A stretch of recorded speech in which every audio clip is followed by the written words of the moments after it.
into the vertical blank. Hello, it's 8-Bit Jeff here from the Into the Vertical Blank podcast. And today I've decided to dig in to the public domain treasure trove for the Atari ST and pull out a random game that I thought was pretty cool.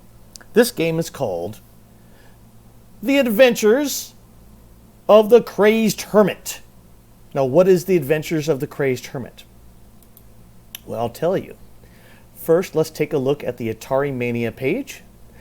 This is a game that was made with AGI, which is a Sierra system for making games. So it uses the Sierra point-and-click system. Now, it only had a 2 rating. I gave it a 10, so now it's at a 3.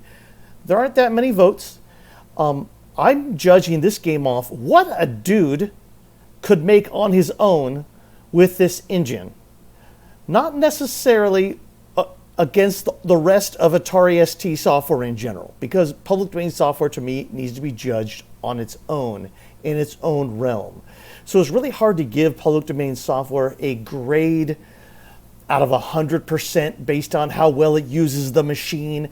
This is an individual's effort to make a game. And it even says so. Let's read the README that I found on the disk. Welcome to The Adventures of a Crazed Hermit. This is my first game, so you probably will hate it. But I am young and inexperienced. I made this game because I always loved the old Sierra games. And while searching for a download site, I stumbled upon Peter Kelli's AGI site. Astounded me that, I think it's supposed to be it, but it astounded me that you could make your own game, so I tried it and soon got the hang. I think that's what TH means. I asked my mates for ideas, and I would like to credit Peter Jones for the omelette. I think that means omelet, but we'll talk about that later, as well as some future puzzles. Thanks. Okay. Now, what exactly is AGI? Well, I went to the Sierra Classics AGI overview that I had to find on archive.org. Actually, let's read a little bit of this. AGI, the Adventure Game Interpreter, is the adventure game engine used by Sierra Online to create some of their early games.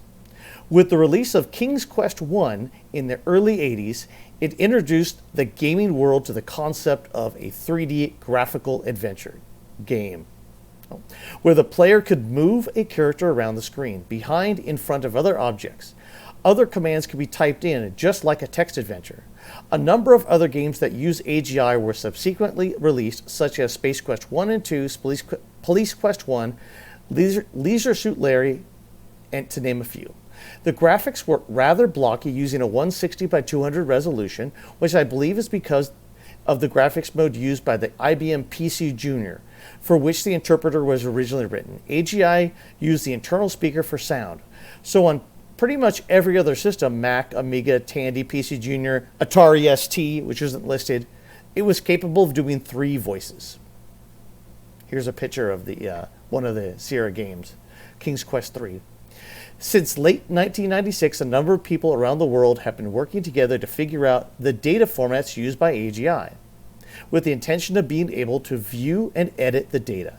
It has taken a while, but we're now at the point where we can do this and even create our own adventure games using the system. So if you want to learn more, I'll put the link in the show notes to Peter Kelli's AGI site. There's also a rather new wiki about AGI, and I just wanted to give a little information, show the page to give a little information that's on here. The current version was developed by Peter Kelli and Eric Fullerton.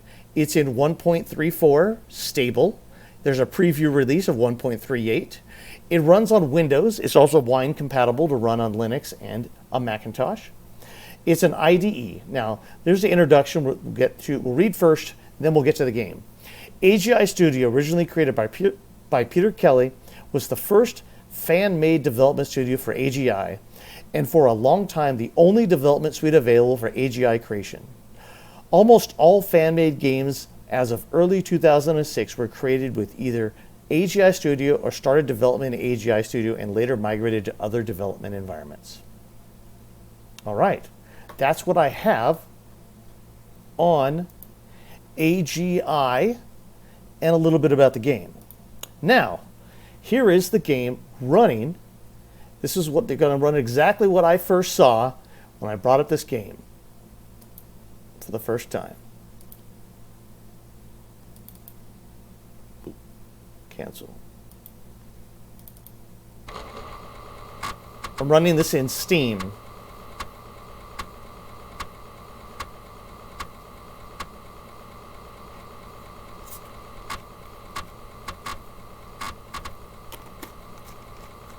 The hilarious thing about this is it's cracked by somebody and it's a public domain game. So I don't know why they needed to crack it, but that's funny.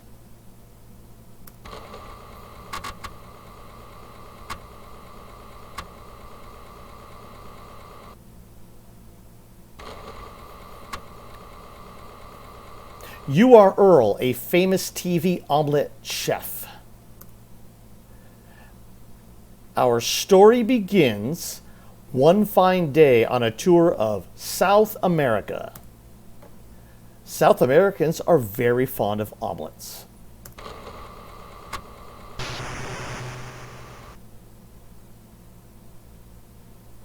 Oh no, you seem to have crashed. In the jungles of Azerbaijan. This is not good. Very not good.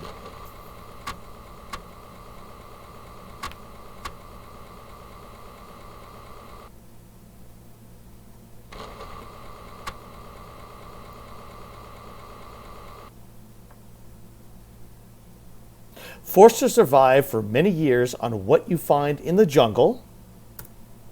Now living in a hut of your own construction. That's a pretty good hut for someone who only makes omelets. And there's your little dude. The guy made all kinds of cool animations and things for this. This is not a 3, okay? This is a much better game than that.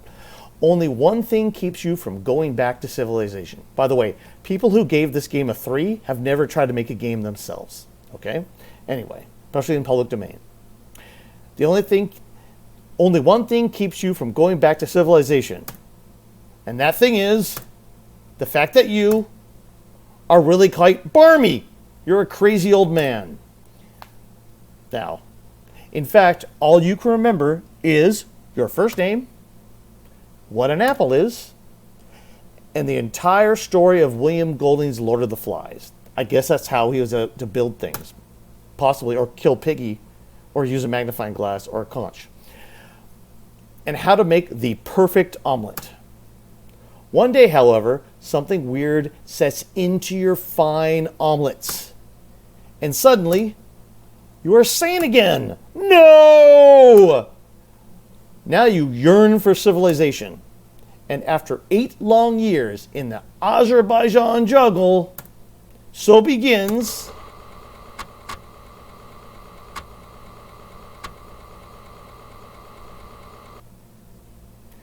The Adventures of a Crazed Hermit. Sorry for talking over the music. I'm going to turn up the sound of the game a little bit now. One sec. Audio a little bit.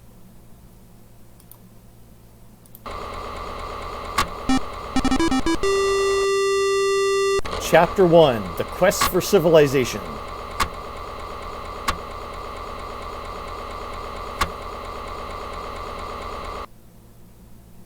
So then it becomes basically a Sierra game.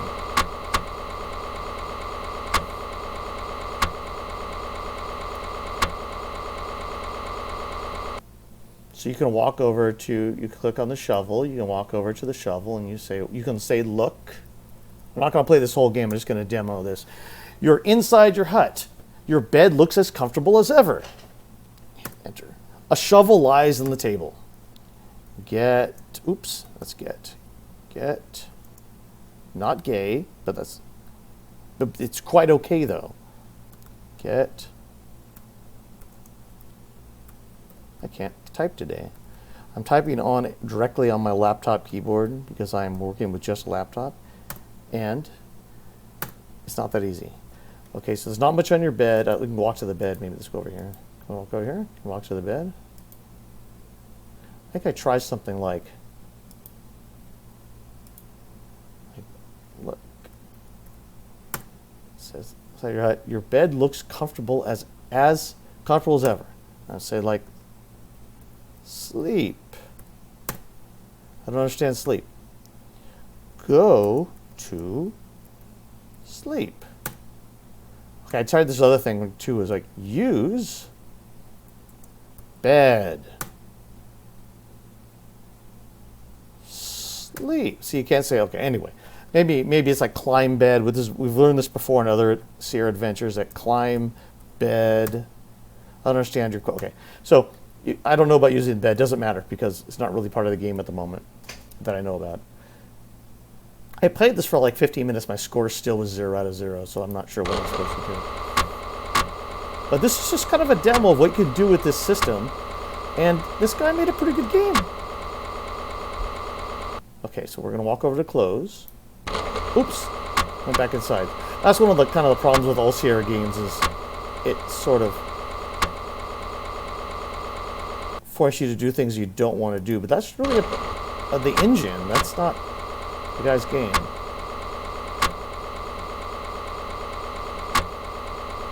Okay, so what you gotta do is you gotta sort of walk over here and then walk over the close and oops, right here, buddy, right here.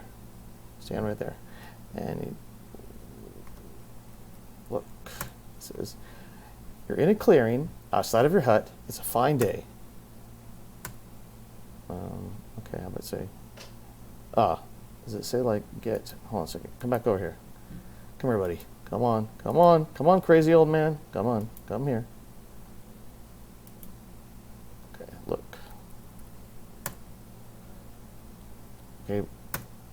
Okay, let's say get trousers. I'm gonna spell that right, TR. Okay. So now you have an extra set of clothes. If you do like inventory, I think is. I'll tell you what you got. You got a shovel, a spatula. You already had that. It's probably for making omelets, and spare clothes. Okay, so I think I have to walk this way. Let's find out. One of the things about these games is like, where can you go? Okay. Walk across the water. See if I can go up here.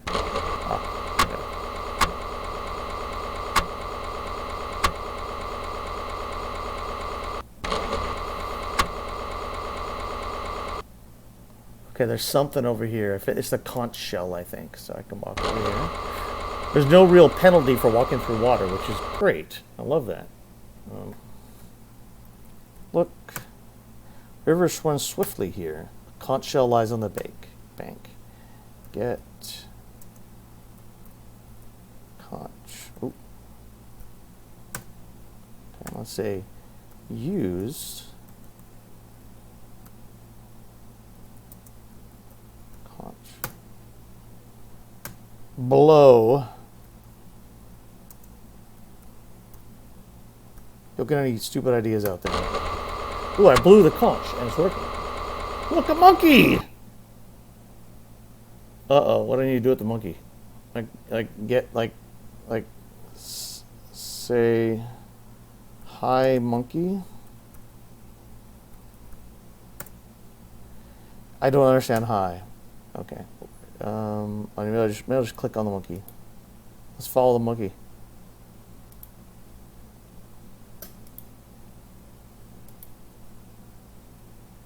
I'm going to say,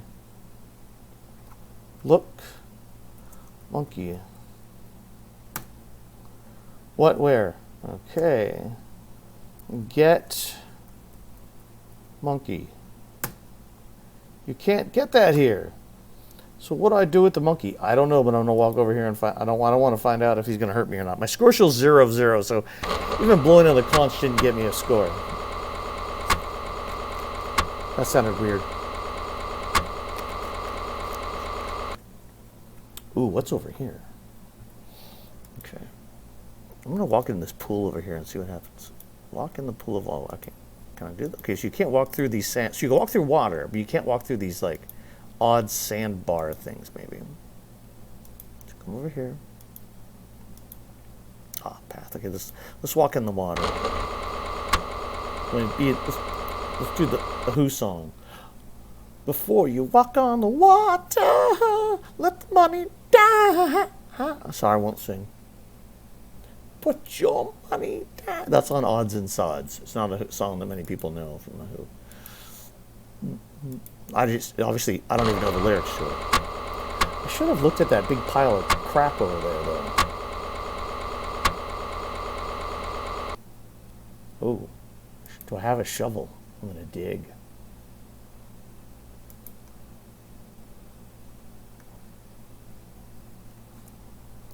Use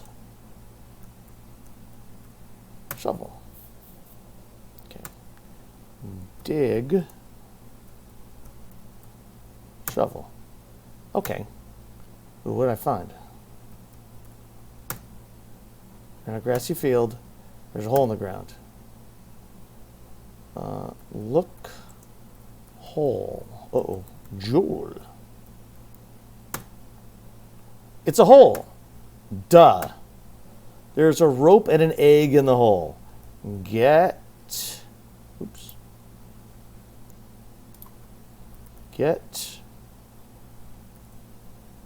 rope. You're not close enough. Well, you walked away. Okay, I see. Whenever I click to give focus back, it kind of moves. Okay. Go back in there. Get rope. Okay. Get egg. Okay. So, I still don't have a score.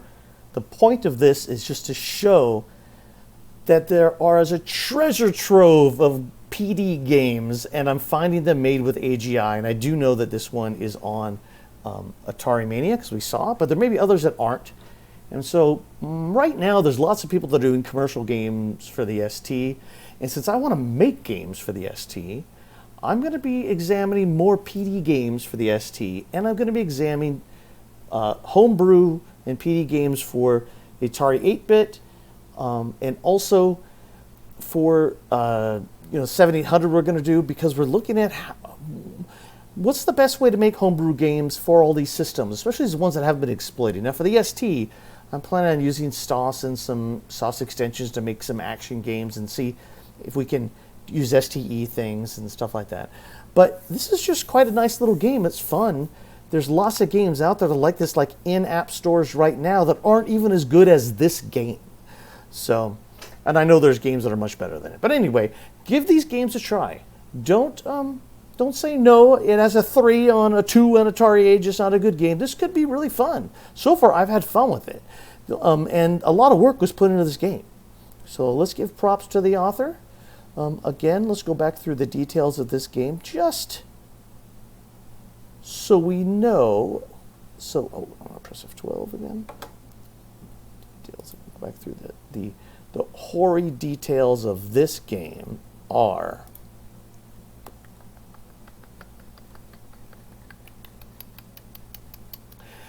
point-and-click adventure released in 2000 using the AGI game creation system. You could use a joystick or keyboard and mouse. I was using just a mouse.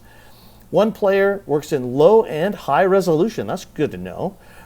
Programmed by Brian Corr. Game design helped by Peter Jones. I think he decided on the omelet, maybe. I'm not quite sure. Anyway, and it's downloadable right here on Atari Mania, and the link's in the show notes. Anyway, until next time, when we visit another game for the Atari 8-bits or the 7800 or the 2600, or probably you guys don't care about ST games, so check out the ST game list right now. You can check out the our playlist for the Atari ST. We do games all the time across all Atari systems. Until next time, keep thinking about and keep hanging around in the vertical blank.